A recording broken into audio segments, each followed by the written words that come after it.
Hello and welcome. Alright, so today we're going to be doing a review of the Leopard 2a6 Tier 9 MBT. We're going to start by going over the Leopard line in general, just a quick overview of what you will be expecting, and then I want to talk a little bit about the differences specifically between the 2a5 and the 2a6 because they are very similar. They are both just modifications of the Leopard 2 tank. So we're going to talk about those. They're very close to each other. And what you can expect. I'm going to talk about my personal reactions to the Leopard line, and why I feel like the Leopard 2a6 is really a worthy Tier 9, even if you have not been a fan of the Leopard series thus far. We're going to also just talk about the strengths and weaknesses of the vehicle, where it excels, ha ha ha pun, you'll see what I'm talking about, and where it does not. We're going to talk about the different aspects, protection, firepower, mobility, gun handling, and we're going to just kind of get into the nuts and bolts of the vehicle, and a lot of this is going to be personal experience. I'm going to come from my personal viewpoints on the tank, but I also want to show where I think, if you're somebody that's looking to get into this vehicle, is this something you're going to like? If you are somebody who owns the vehicle and just feels like they're not performing as well as they feel like they should be with it, what are the weaknesses of the vehicle that you may be needing to mitigate, or the strengths that you're not exploiting? So we're just going to talk about these things a little bit here and there, and then we'll get into some gameplay so you can really see the Leopard 2a6 performing in action. So without further ado, let's get started. So we're going to take a look here at the Leopard line. It's a very odd line for MBTs. It starts with the Leopard 1. The Leopard 1, again, I'm not a historian. If I am stating a well-known misinformed fact, please feel free to notify me of that in the comments. But the Leopard, the original Leopards were designed in an era where heat rounds were so able to penetrate the armor technology of the time that focus was put more on stealth and first strike capability. Very low armored vehicles with a very nice, a very fine gun attached to them. So, the Leopards start out as, a lot of people will say sniping tanks. It's not necessarily a sniping tank. What it is a second line support MBT. Where these vehicles fall into their place is usually a mobile vehicle that has decent to exceptional firepower, but poor armor. You can't just run up and take hits. The Chieftain is a similar vehicle in that sense. It is a second line support MBT. The difference with the Chieftain is it has such a high health pool that you can use that health late in the game to spearhead pushes for your team to break those final enemy strongholds.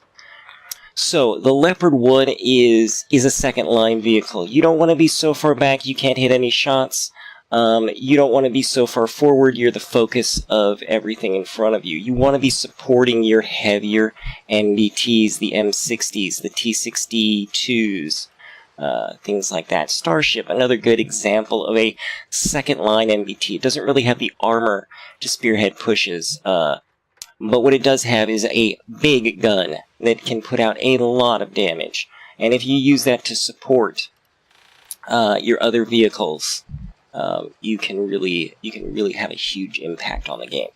So, let's go ahead and continue down the line. Just a real quick overview. The OF40 is not actually a Leopard. It was built with some Leopard components, but it's actually an Italian-built vehicle that did not do particularly well in armored warfare. What it does have is it trades a bit of the Leopard's mobility and gun handling for turret protection. It gets a bit slower, it's a little bit bigger. You still don't really have any hull armor to speak of. But the turret is fairly strong, so you can use hull down positions that you couldn't use in the Leopard 1 because your turret was so weak to really put some hurt down. And in that sense, you can be more of a frontline tank, though situationally. The Leopard 1a6, now it has been a while since I played this vehicle, and I know there have been multiple changes to it. It's a bit of an odd beast in armored warfare because you give up the mobility and the gun handling of the Leopard 1, and you give up the turret armor of the OF40. Admittedly, the turret armor on the 1a6 is better than the Leopard 1, but you give it up for a reason that I can't quite seem to fathom. It doesn't really get a better gun. You get a little more damage, but you lose the gun handling. You gain a little more mobility, but you lose the turret armor. So I'm not seeing where those trade-offs are great. It plays a little more like the Leopard 1 again. You can be a little more aggressive. You have a little more armor, but if you get caught out, you're gonna have a really bad time. You don't want to be the focus of the other tier for tier enemy MBTs, right? The Leopard 2a6. This is where the Leopard 2 start. There's a sudden shift from the quote-unquote sniper or second-line MBTs to front-line MBTs. You suddenly have armor. You have a big gun. You have great turret armor. You have everything that you would think of from an MBT. The Leopard 2a6 is a very strong vehicle for its tier. While you'll see a lot of Leopard 2a6 ices, it's a very strong vehicle, just all around. Its one weakness, really, is it has a very big and very weak lower front plate. It's very easy to hit. And for a lot of things you'll see, MBT-70s will go right through it. I'm not sure if other Leopard 2a6s, I think other Leopard 2a6s will. But again, it's been a long time since I played this vehicle. But for the most part, you're very solid tier 6 MBT. You will get penned by higher tier vehicles, but at your tier, you're very, very capable. And it's really the first MBT in the Leopard line that you would think of as an MBT. A tank that can go out there and take hits and dish out big damage, right? The Leopard 2 is again a bit odd. It has some problems, mostly due to matchmaking. Because whereas if you look at other tier 7s, it has a very strong armor profile for its tier, but as soon as you are facing tier 8s, they can pen you as if you were a Leopard 1. They can pen you pretty much at will. Your turret is still very strong, but you're going to have real trouble stopping them from using their mobility to do a lot of hurt to you. I didn't particularly enjoy the Leopard 2, but your mileage may vary. Then you skip up to the Leopard 2a6, and you really start to feel where the Leopard line is headed. A very strong frontal armor profile. Your frontal arc is very, very well protected. You have a fairly high alpha gun, but you have fairly poor gun handling. In fact, I would go out on a limb and say it's the worst handling tier 8 MBT. And we're going to talk about this vehicle a little more in depth, because it is literally separated from the 2a6 by just a few details as far as armored warfare is concerned. So, now that we've talked a little bit about the line, we're going to talk specifically about these two vehicles, and then we're going to focus in on the 2a6. So the Leopard 2a6, it's a strong vehicle, it definitely is. It has a few weaknesses, though. It has a strong frontal profile, but I'm going to go ahead and switch my paint color here so you can see this a little more easily. Right here, this flat little bar right here, this is where your driver's hatch is. And it is fully pinnable by quite a few vehicles. It is not the easiest thing in the world to hit, but it is also not the hardest thing to hit, especially while you are stopping to aim. As you can see, you only get 2 retrofits, and one of them is mobility, so you're not going to get a whole lot of help with gun handling. I've added an intercom system since this vehicle does have a loader. It speeds up. It will improve my aim time, it will improve my accuracy, it will improve my turret traverse, it will improve my acceleration, it will improve my reload time. It improves a whole slew of things. Anything that your crew does. Acceleration, traverse speed, terrain resistance, peak accuracy, aim speed, turret traverse speed, reload. These crew skills, that is 7.5% more of all of that. So it's definitely a great retrofit to use, especially if you have a loader. But you don't get anything else. You only get 2 retrofit slots. In comparison, the M1A1, 4 retrofit slots. The T90 gets 3 retrofit slots, 2 firepower, and an armor. You get a mobility which is widely considered to be of, let's say it is the least useful of all the retrofit slots. And a universal, which you can put anything in. I chose to put the intercom because I feel like that gives me the best all-around boost. You could choose to put a firepower retrofit in there if you so wanted to, but the choice is up to you. But as you can see, even with that 2.7 second aim time, just as an example, my MBT-70 considered to be one of the worst offenders in terms of aim time, 2.73 seconds. This gun has a glacial aim time. But because of retrofits and other things, we're able to get that aim time down to 2.73 seconds. Whereas the Leopard 2a6 is sitting just below that at 2.7 seconds. So it has a very long aim time. And that is really, for me personally, I have a huge fascination with the Leopard tanks. But the gun handling of the Leopards in this game, starting with the Leopard 2s, I should say, because that's what we're really talking about here, really put me off of them, especially in comparison to their contemporaries. So, usually when I drive a vehicle, the first thing I ask myself is, well, why am I driving this over something else? And if you're having a hard time placing your shots because it either takes you so long to aim, the thing is dead, or when you don't have time to aim and you throw the shot, it goes wild.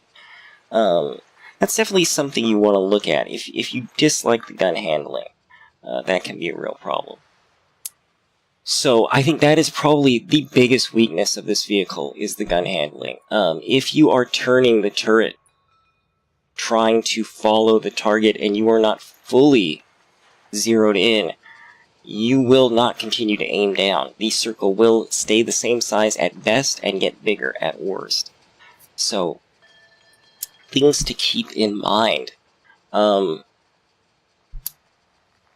said, we're going to go ahead and now we're going to look over at the 2a6 in terms of that. And why do I feel like, if I really felt like gun handling was so poor on this vehicle, why do I feel like the 2a6 is so much, well, let me say, why do I feel like the 2a6 is such a great vehicle? Let's take a look. Keep an eye down here on these stats here. That is a huge shift. That is a huge shift. It doesn't seem like all that much, but this aim time is now on par with everything else that you're going to be facing. Fully kitted out T90MS, 2.4 seconds. Challenger 2, 2.35 seconds. I can get this a bit lower if I wanted to, but 2.3, 2.4 seconds, that's an acceptable amount of aim time. And really, what becomes acceptable is in regards to what are you facing. If it takes you an extra half a second to aim in on a weak spot of a tank that you're facing, and they can aim in that much faster on you, they're gonna get the shot off first while you're trying to aim, because you can't be moving around while you're trying to aim, otherwise the dispersion of the gun is going to keep fighting you. It's going to take you longer and longer to get that shot aimed in. You're having to sit there and expose your weak spots for that much longer. Aim time is very important, even if it's just getting it to the same as other vehicles that you are facing. So, gun handling. Vastly superior just from this. I don't have the stats on it. There are stats that you don't see here. Turret traverse is one of them. You see turret traverse, but you don't see bloom. The bloom, that means the size of the circle getting bigger, or going out of shape from turning your turret. You can't see how much bloom you gain from turret traverse in these stats. Suffice to say, it is definitely worse with the 2A5 than it is with the 2A6. The 2A6 still does have bloom problems, but this aim time really helps that out. And the fact that you can traverse your turret so much more quickly, you can get it ahead of the target and let it aim in, and then boom, line the shot up. So that cures that problem in terms of gun handling. This is the first Leopard 2 that, in my opinion, the gun feels good. It feels workable. You could use the other ones, but I felt like I missed so many shots because of that poor gun handling.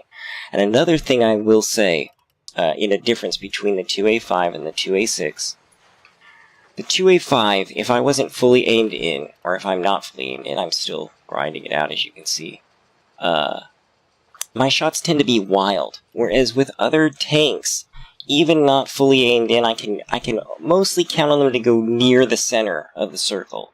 The 2A5 reminds me a lot of the T-34 from World of Tanks in terms of gun handling. If you're not fully zoomed, you have almost no chance of hitting your target. Now, again, your mileage may vary. Perhaps I've just been very unlucky. But going from my experience, I don't like to fire this gun when it's not fully aimed in, or at least 80% aimed in. 50% or less, I feel like I have no chance to hit the target whatsoever. So, with the 2A6, I feel like it's much easier to take snapshots. Much easier to take those quick shots. Turning your turret and firing, I feel like I have a much higher accuracy. So, that's something to keep in mind. Let's take a look now at protection.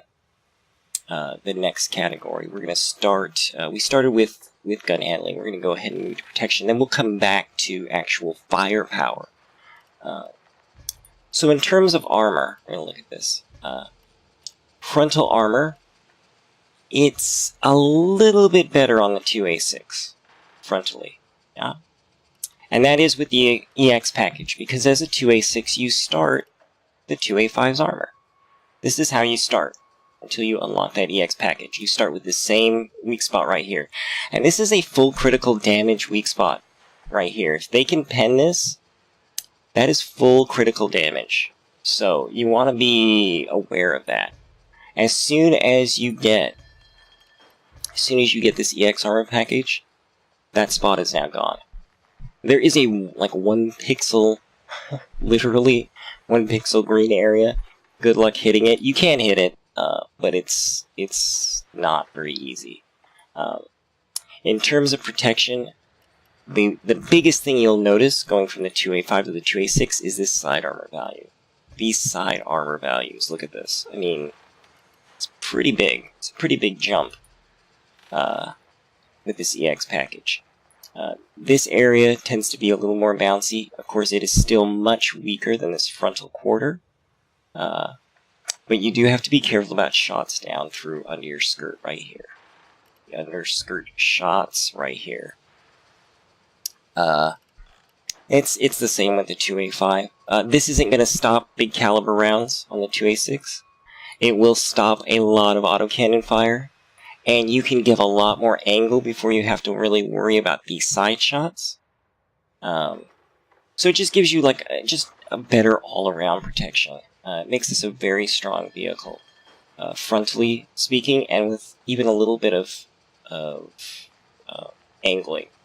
You're still going to be mostly okay.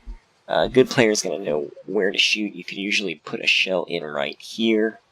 You can put shells in back here. But you're not going to really be able to put shells in along the side until they're about here. And they're going to have to stay like this or give you bigger. If they suddenly twist back this way, your shot's going to bounce. So, things to keep in mind. Now, we've talked about armor protection. Fantastic armor protection. Probably the best frontal arc in terms of Tier 9. Challenger included. Challenger is really, really tough to get through, but its hatch is consistently pennable. This hatch right here. You can pen it consistently. This viewport right here is fully pennable by... I'm not sure if Challenger 2s can get through it. I will have to test that. I think they can. I think it's yellow for them, so it's not a 100% chance. But most everything else can penetrate this spot right here. I know 98 Messes can penetrate it with no problem at all. I would assume you have 606 millimeters. You probably have a pretty good shot of penning at with a 2a6. So definitely great frontal protection, but because of this hatch, even with the reduced damage, it's consistent damage. It's hard to put consistent damage to the front of this vehicle. So that is why it has a few weak spots, but that is why I would say this has the best frontal arc. Not to mention the fact that it can, where you have a very slow vehicle here, you have a very fast vehicle. Almost complete polar opposites in terms of that. So we're going to talk a little bit, now that we're talking about armor, and talk about the weak spots. What can you do when you're faced with the front of a 2a6? Well, there are a few things that you can do. So the first we're going to look at is a weak spot that is not just limited to the Leopards, but the Ariete you can do this to as well. But it's definitely a huge drawback. Well, drawback's kind of a strong term. It's a huge vulnerability to the 2a5 and the 2a6. And it's a little worse on the 2a6 simply because you have so much acceleration. You have such a fast vehicle that what happens is, if you're at a standstill and you, boom, hit the accelerator, this nose jumps into the air. It jumps up this way, right as you accelerate. The back dips down, the front pops up. That exposes, you can't see it here, but it exposes the underside of this armor, the belly of the vehicle. And that belly is penetratable by everything that you will see. Maybe not autocannons, actually. I'll say not autocannons, but any MBT, light vehicles, light tanks, TDs can pen that underbelly very easily.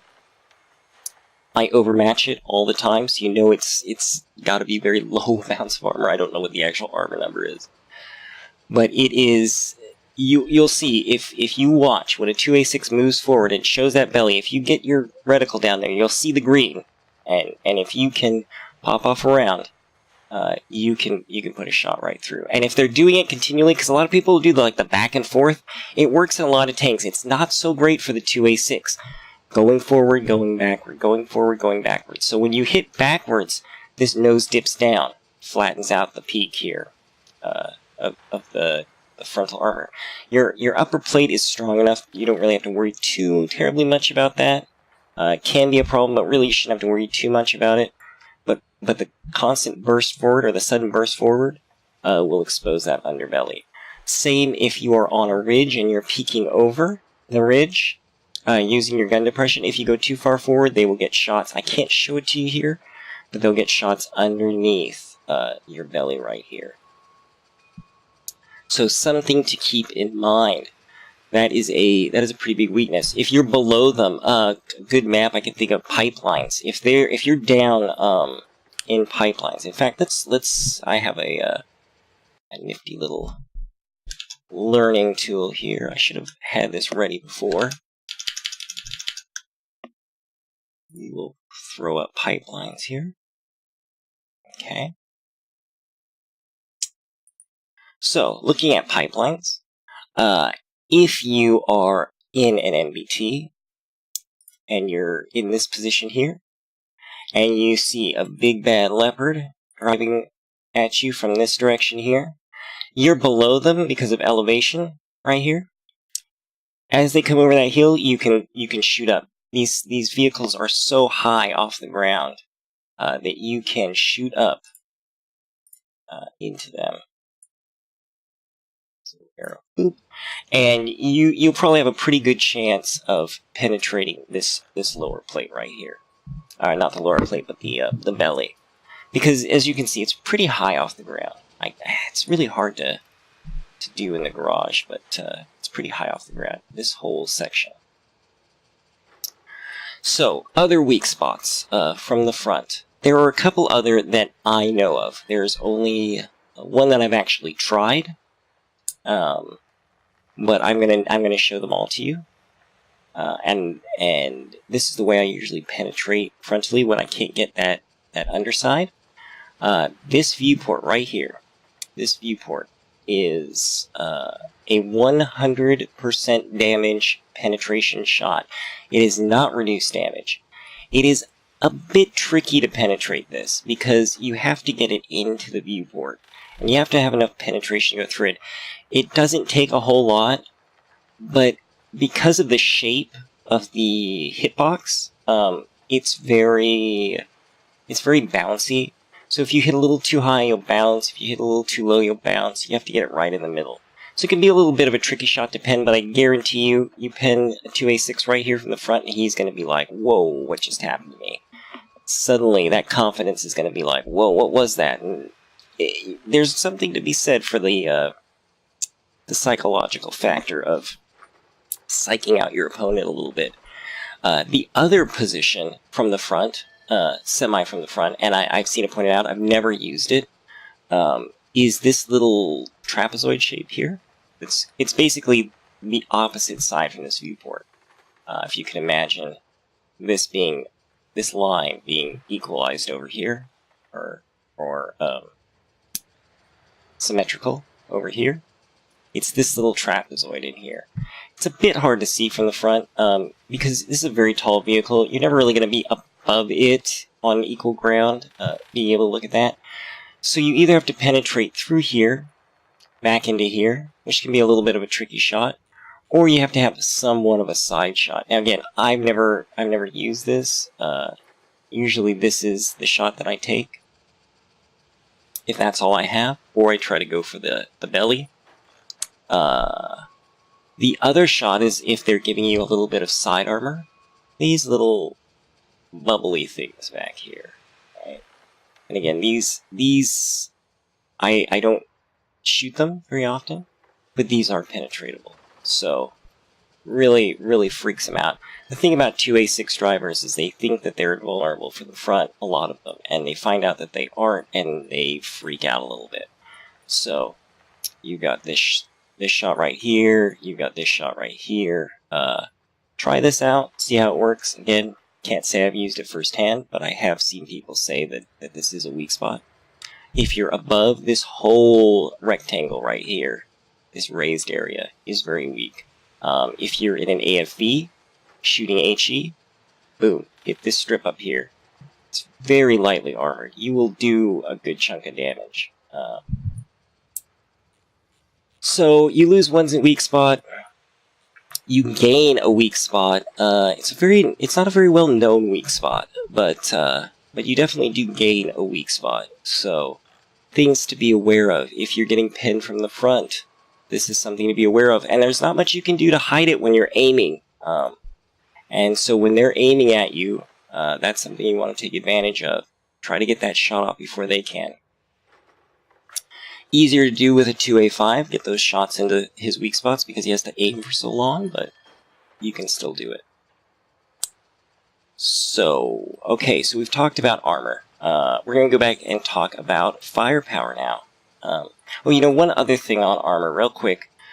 this is interesting. I notice this a lot on vehicles. You don't get to see this sometimes when you're in the thick of it because things are happening so fast. But with this EX package, let's take a look here. Well, actually, you gain a weird second lower plate. It's like this is the original portion down here, and you get this little beak thing coming out, right? Because if you look, the lower plate on this is all one piece. It's like the Leopard 2. It's all one piece. And once you get the EX package, you get this weird step thing. Just interesting. Just an interesting little thing that I noticed. I had never noticed that until I actually purchased the tank and got the package, and I was like, oh, whoa, look at that. So, so that can kind of be a little bit of a weird little fact for everybody. Okay, on to the next portion. We're going to talk about firepower. Now, the one thing that the Leopard 2a5 and the 2a6 have that a lot of other tanks with missiles do not have: a very short reload time. My reload time on the 2a6 with my regular shell is 7.03 seconds, as you can see. I believe, and I don't know if this is the exact number, I'd say about, if I had to guess, 8.5 seconds. I think it's 8.3 seconds to load my missile. Only 1.3 extra seconds to load that missile.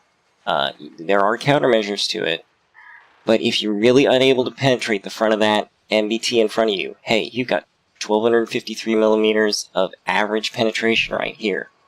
Don't be afraid to pop these out if you're not worried about getting eaten by APS, and you've got an 8-second reload on these. You can go ahead and pop a lot off before their APS is back up. So, definitely something, it's a tool. Don't use them all the time. They're specific, but it's usable. Unlike the T90MS, it's like 18 seconds to reload one. Yeah. Rate of fire, 3 rounds per minute. Rate of fire, 5.7 rounds per minute.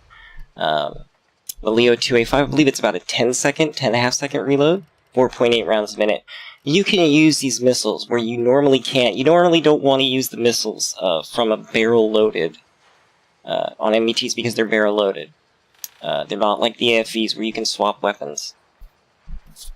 But with this, you're only losing about 1.5 seconds on your reload to load something with all this extra pen. You only get 10 of them, but definitely a great option. Not something you see a lot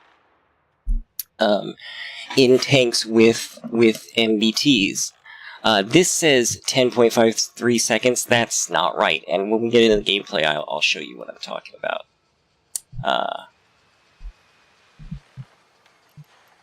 Because if you look, this is stock time. 8.57 second reload time. That's obviously not my reload time. With these crews up at level 4, I have this commander, Victor. He's got the crew skill increase. And these intercom systems, it really drops that reload time, and it makes your DPM very, very competitive. You're no 90MS, but you know. All right, so firepower. You have a great amount of alpha. I can't look at the M1A2 right now. I know you have more than the M1A2. You have better DPM. Actually, no, you know what? I take that back. You might not have better TPM, but you definitely have better one-shot alpha. You have a heat round, not so useful in PvP at high tiers, but it has its uses. But you have a really great damage, really great penetration. Challenger 2, you have okay damage, but look at the penetration. It's almost 100 less penetration. So definitely not so great. You're only like 50 less pen than the 90MS. So less alpha as well, but not so bad. Not so bad. So firepower is definitely a plus to this vehicle. I believe it's like, you know, the second most penetration round at tier 9, next to the 90MS. And you have these great performing missiles that you can fall back on. So it's got a well-rounded firepower package. Mobility. I'm going to talk about mobility just for a second. because I'm going to talk more about it when we actually get into some gameplay. The mobility on this vehicle is unreal. If you have one word to describe this vehicle, mobility. This thing is so fast. The 90 ms is fast. This thing blows it out of the water. I mean, it's ridiculous how quick this vehicle is. I'm not just talking about like top speed. Acceleration is ridiculously quick. You are light tank fast. And you don't sacrifice firepower or armor to get it. You have massive acceleration, you have massive traverse speeds. You really are quite a scary thing to behold in the mobility department, which gives you a lot of options for tactics. You can move around the map very quickly. So you want to use that. That's a strength. You want to get to those early positions. You want to hold those positions with your fantastic armor, firepower, rate of fire. You can do a lot with this vehicle. And you have fantastic gun depression too, -9. So we're gonna just say a quick word about that. We're gonna show more in the gameplay portion. We're also gonna say a quick word about view range. All of the Tier 9 MBTs have too much view range. I'm gonna go on record and say it. 360 to start. You get this 40-meter increase. I don't know why they give Tier 9 MBTs this, but they do.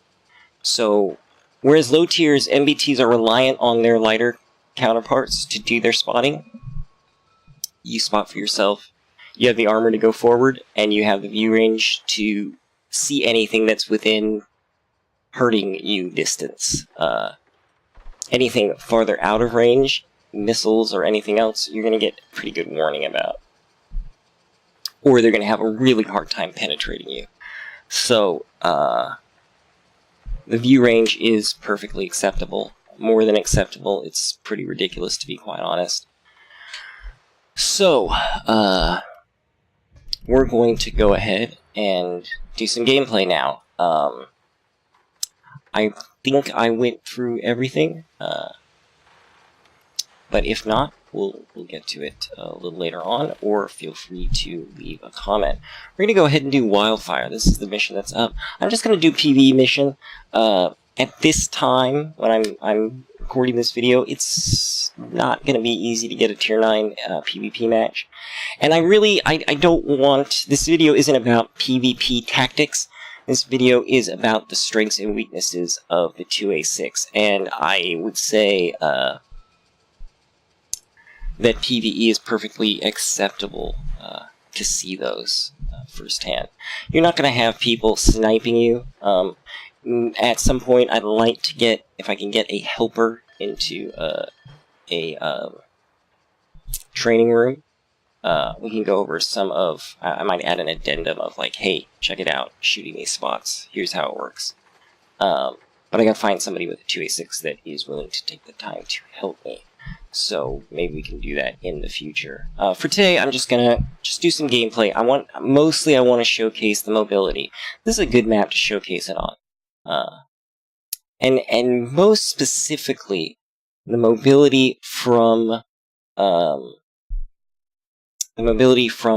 resting. You know, from just completely stopped position.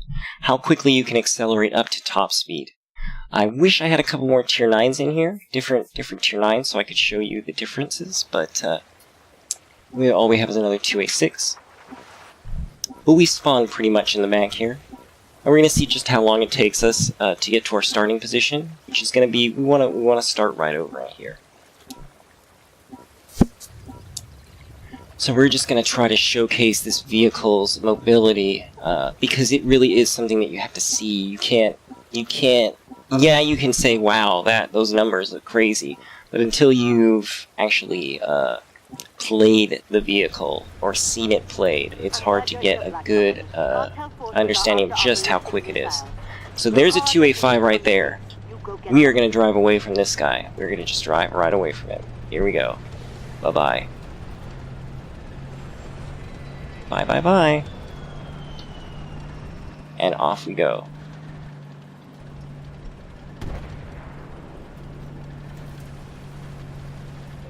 This thing accelerates so quickly. Those bastards, they're stealing our ordnance. Don't let those helicopters take off. So we're gonna go ahead and just put some shots in here. Showcase this frontal armor.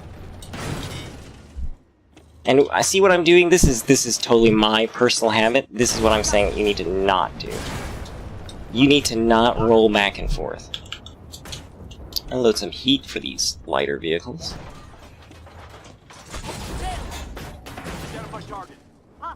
So definitely, you're fine in the damage department. You get plenty of damage.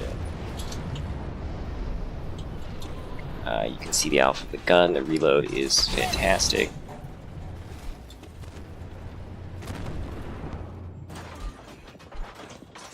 Identify target. Hostile tank.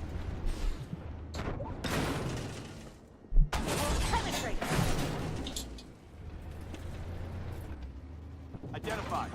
And now that we have a shot on this Stingray. Stingrays are tricky, so I don't like to put just random shots in them that I know aren't going to match, especially when I have heat loaded. They're very resistant to heat. Identify target. Hostile tank. Load heat.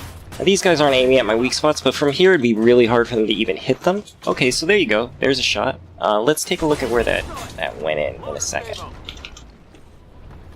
It may have been a belly shot. I don't know if you can see it.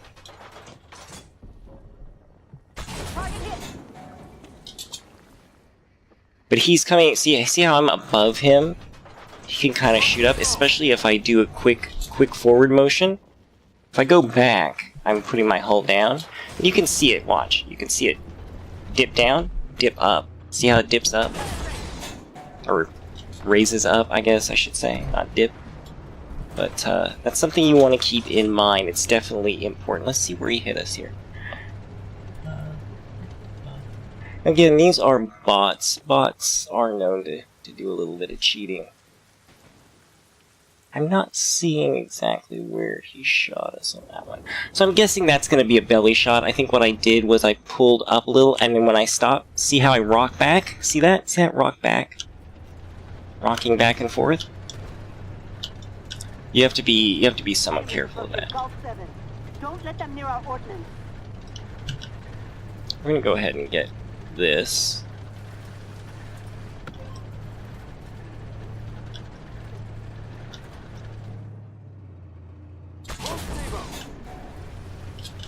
Oh no, we missed, guys. We missed. So there are guys spawning out here. We're going to go ahead and just deal with this. There we go. There's a paladin.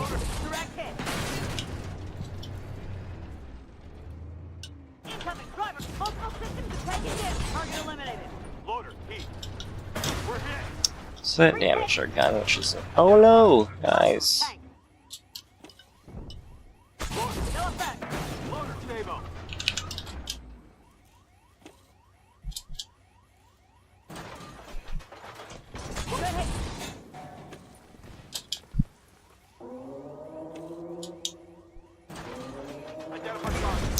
So I knew there was something shooting me from over there. Oh, there you go. There is a perfect example. Perfect, guys. Perfect. Actually, I've never been so excited to get killed. He shot up at me. He shot up at me. See this? See how I'm on a hill? And he shot up? That is a perfect example, right there, of how that underbelly works. That is a perfect example of how that underbelly works, guys. So, we died. But I think that showcases a little bit, it's not really great gameplay. Showcases a little bit of how the 2a6 works, how it's able to get to positions quickly. It has great mobility. There we go. You're able to get to good positions quickly, but you're not invulnerable. A lot of people kind of feel invulnerable with this thing. You're definitely not. You can get wiped out pretty quick. So he went down and he was able to shoot up, and he shot up. And because it's a little worse too with the bots, they aim for your center of mass. So if he's below you, he's going to aim up this way, right? He's going to aim up like this. The shot's going to be coming in like boop. There you go. So, really, even though that was terrible play by me, great example of exactly what I was talking about with that underbelly. I'm actually pretty excited that happened, to be honest. So we're just gonna go back to the garage. But yeah, there you kind of have it. I wish I could just get that vehicle back and play it again. I try to do these all in one take because editing them together sometimes makes the upload files really big. So yeah, that is a really great example of how you can be really punished in the 2a6. And I hope you got to kind of see that mobility. I mean, just even in comparison to the 2a5.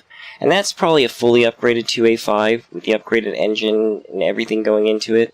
The 2a6 is fast. Really, really fast.